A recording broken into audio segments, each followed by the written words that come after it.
สวัสดียินดีต้อนรับทุกท่านเข้าสู่รายการ BB Channel หรือว่า BB Makeup นั่นเองเนาะซึ่งวันมื้อนี้เขาจะมาแต่งหน้าลุคนี้เลยเนาะเป็นลุคต้อนรับวันแห่งความรักนั่นเองแต่เขาจะโบว์ยาวโบว์หลายเดี๋ยวเขาไปเบิ่งกันเลยว่าบี้แต่งลุคนี้แนวไหน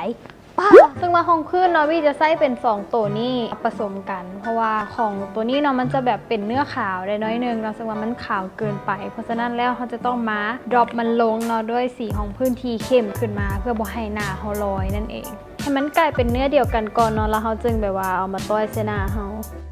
ต่อไปเนาะบี้จะใส่คอนซีลเลอร์เนาะเป็นการปกปิดห้อยต่างๆเนาะบ่ว่าจะเป็นห้อยดำจากก้องตามีแพนด้าของเขาแล้วก็ห้อยจากสิว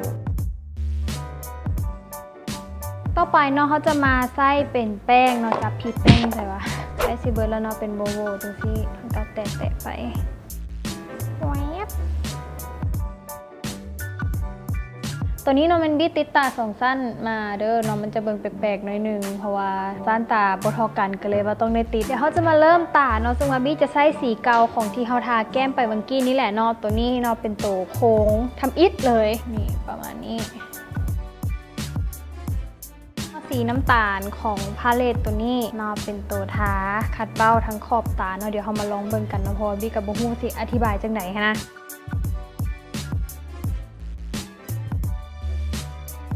สีบัวเขาจะเอามาซอยเพิ่มความบัวเนาะทางกล้องตาเขาเติมครีมทองเนาะสีตัวนี้ใส่บริเวณกลางตานั่นเองซึ่งว่าตัวนี้เนาะขออนุญาตใส่นิ้วมือ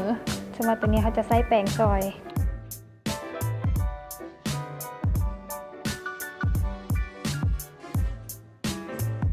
มันจะเบิ่งแบบว่าทุเรศหน่อยนึงเนาะกับการตีตาในการทาอายไลเนอร์ของเขาเนาะ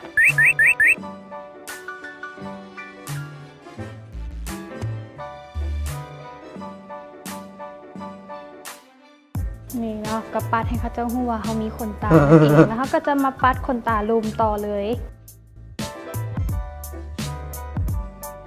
แต้มคิ้วก่อนเนาะเราจะมาติดขนตาซะจักหน่อยมันสิพึ่งรุ่นเกินไป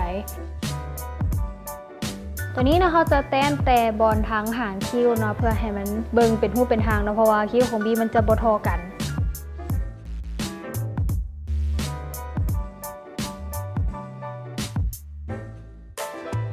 เข้มหน่อยนึงเนาะอุตส่าห์ตั้งใจสิบ่ให้มันเข้มแต่มันก็เข้มแล้วนะสำหรับขนตาเนาะมื้อนี้เนาะบีจะติดเบอร์11เนาะของ Star Island นั่นเองเดี๋ยวเรามาติดกันลองเบิ่ง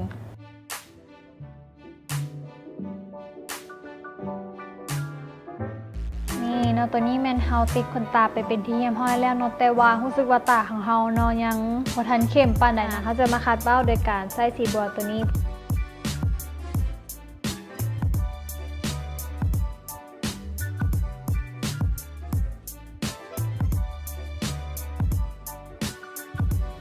เรามาเพิ่มไฮไลท์ให้กับหน้าของเขากันเลยต่อไปเขาจะมาเริ่มทาลิป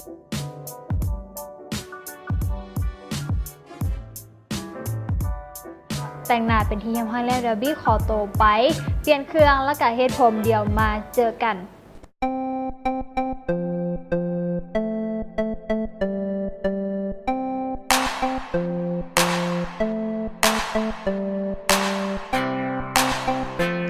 และนี่ก็แมนฟินิชลุคของลุคนี้นั่นเองเนาะแต่งหน้าต้อนรับวันแห่งความหักแต่ว่าพี่คิดว่ามันบ่จำเป็นจะต้องแต่งหน้าต้อนรับวันแห่งความหักก็ได้เนาะคือลุคนี้สามารถแต่งไปใส่ก็ได้แล้วแต่เป็นแนวใดเนาะก็ฝากคอมเมนต์ลุคนี้เด้อเนาะเพื่อการปรับปรุงและแก้ไขในคลิปต่อๆไปแต่เป็นแนวใดเนาะก็ฝากกดไลค์และกด Subscribe เป็นกำลังใจให้บี้ได้เฮ็ดคลิปดีๆแบบนี้ต่อไปเรื่อยๆเด้อเนาะฝากเดละกันเดี๋ยวตอนนี้ขอตัวลาไปก่อนบ๊ายบาย